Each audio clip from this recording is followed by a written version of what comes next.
Tapos ito, gagawin nating lugan. Yan, para hindi sila magkalat ng itlog. Sayang. Kakabit natin dun sa loob.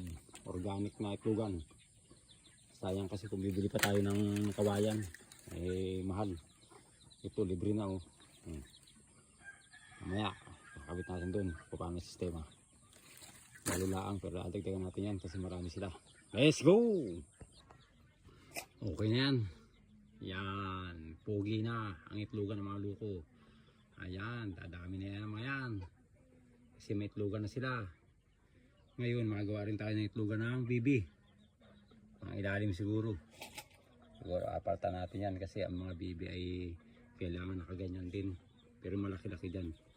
Tapos itong natitira na ito, dito natin ilalagay. Ayan, pag ganun. Tatanggal natin yung mga bulok. Ayos natin yan. Para maganda-gandang tingnan ano po.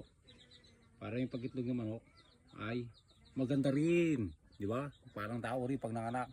Maganda ang paanakan. O ganoon din ang mga ang hayop. Kailangan maganda rin ang anakan. Ayan, di ba? Okay. Ano na?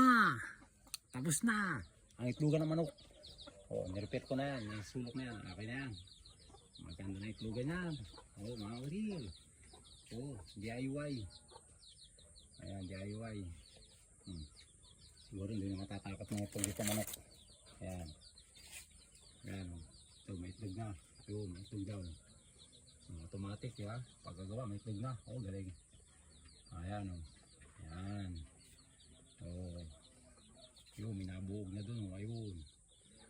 Okay, marami-rami na yan. Ngayon, pag may time kita, pang bibi. Dito, sa alim. Tadtarin natin yan pag ganun.